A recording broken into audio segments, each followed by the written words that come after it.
It started on a Tuesday morning when I was backing out of my driveway, coffee in hand, heading to what I thought would be a normal day at the office.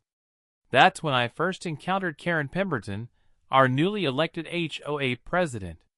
She was standing in the middle of Maple Creek Lane, clipboard in hand, wearing a neon yellow safety vest that screamed, "I take myself very seriously."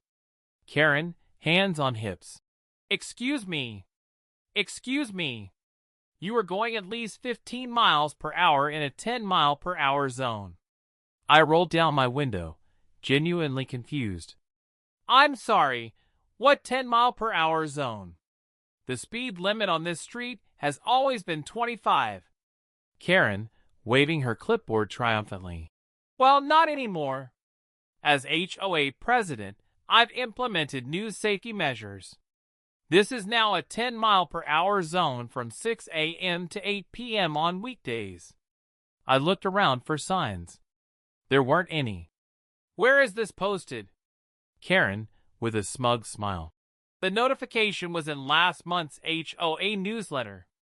Page 4, subsection C. Ignorance of HOA regulations is not an excuse." That was my introduction to Karen's reign of terror. Over the next few weeks, she issued violations for everything imaginable.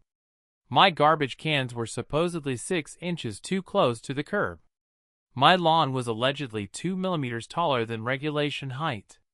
She even cited me for having my porch light on past 10 p.m., claiming it was excessive illumination that disturbs neighborhood tranquility. Each violation came with a $50 fine and a passive-aggressive note written in Karen's distinctive purple ink. The notes always began with, "As HOA president, it is my duty," and ended with, "Failure to comply will result in escalating consequences." I tried reasoning with her first. I knocked on her door one evening, violation notices in hand. Me, trying to stay calm. "Karen, I think there might be some misunderstandings about these violations. The garbage can positioning, for instance, I measured, and I'm actually 3 inches farther from the curb than required." Karen, barely opening her door. "I have photographic evidence. Date stamped. Time stamped. GPS coordinates included." She produced a manila folder thick with photos of my property taken from various angles. In one particularly ridiculous shot, she had used a ruler to measure the exact distance between my mailbox and the street. Me. "This seems excessive. Can't we work something out neighbor to neighbor?" Karen, now fully in HOA president mode. "The rules exist for a reason. Property values, neighborhood aesthetics, community standards. If I make exceptions for you, where does it end?" The next morning, I found a speed bump right in front of my driveway.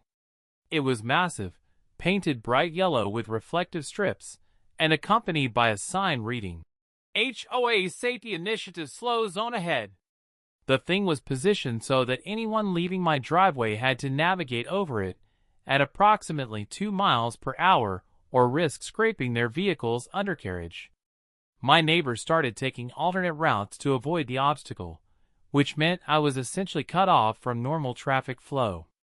I called Karen immediately. Karen, answering with theatrical authority. "HOA President Pemberton speaking." Me. "Karen, there's a speed bump blocking my driveway access." Karen. "It's not blocking anything. It's a safety feature. You can still access your property, you just need to go slower. Much slower." Me. "This seems targeted. It's literally positioned to only affect my house." Karen. "The placement was determined by traffic pattern analysis and safety considerations. If you have concerns, you can file a formal complaint with the HOA board. The next meeting is in 6 weeks. That's when I realized Karen had crossed a line from petty harassment into something more serious. She was using her position to essentially trap me in my own driveway. What she didn't know was that her speed bump stunt had just activated a very different kind of problem solver. You see, most of my neighbors assumed I was just another suburban resident. What they didn't realize was that I had spent 15 years as a civil engineer specializing in municipal infrastructure before transitioning into private development consulting. I had connections at the city planning office, the county surveyor's department, and more importantly, I understood exactly how road jurisdiction and HOA authority actually worked. I started with a simple records request. Every HOA document filed with the county. Every easement agreement. Every utility right-of-way. What I discovered was fascinating. Karen's speed bump wasn't just annoying, it was potentially illegal. Maple Creek Lane, despite being maintained by the HOA, actually had a complex ownership structure. The roadway itself was private, yes, but it contained public utility easements for water, sewer, and electrical services. More interestingly, there was a forgotten easement from 1978 granting the county access for emergency services and maintenance vehicles. But the real goldmine was in the HOA's original charter documents. Karen had been so focused on asserting her authority that she had never actually read the foundational legal documents that defined what the HOA could and could not do. I spent the next 2 weeks making very specific phone calls. First to the county road commissioner, who was an old colleague from my engineering days. Then to the fire marshal, who was very interested to learn about an unauthorized speed bump potentially impeding emergency vehicle access. Finally, to a friend at the district attorney's office who specialized in municipal violations. Meanwhile, Karen was escalating her campaign against me. She started showing up at my property with a camera, documenting what she claimed were ongoing violations. She measured my grass height daily.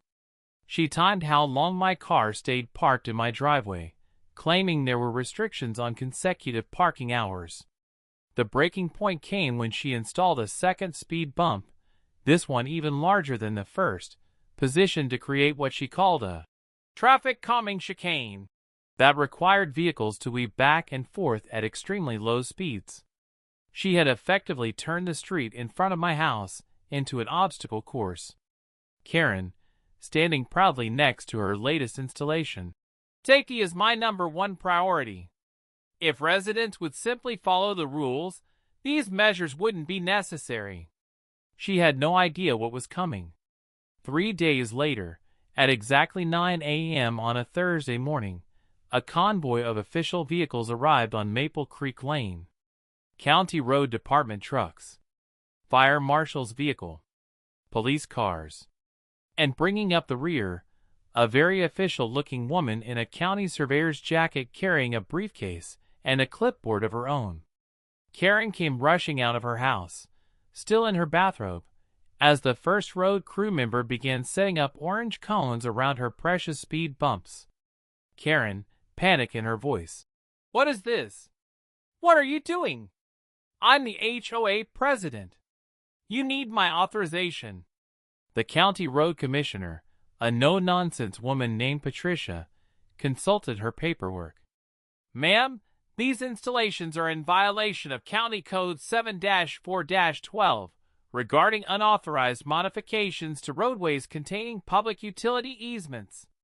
They're also in violation of Fire Code regarding emergency vehicle access." Karen, "This is private property.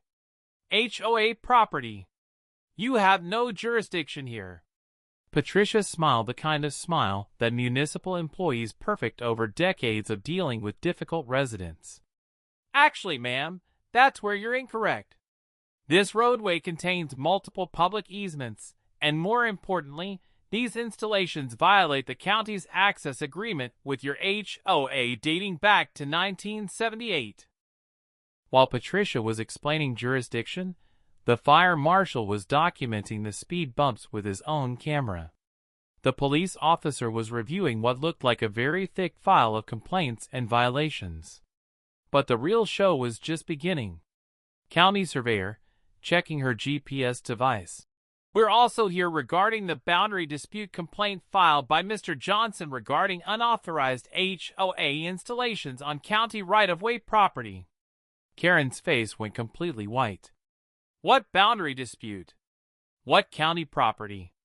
The surveyor began setting up her equipment directly in front of Karen's house. According to our records, your recent installations extend approximately 18 inches into county-maintained utility corridor.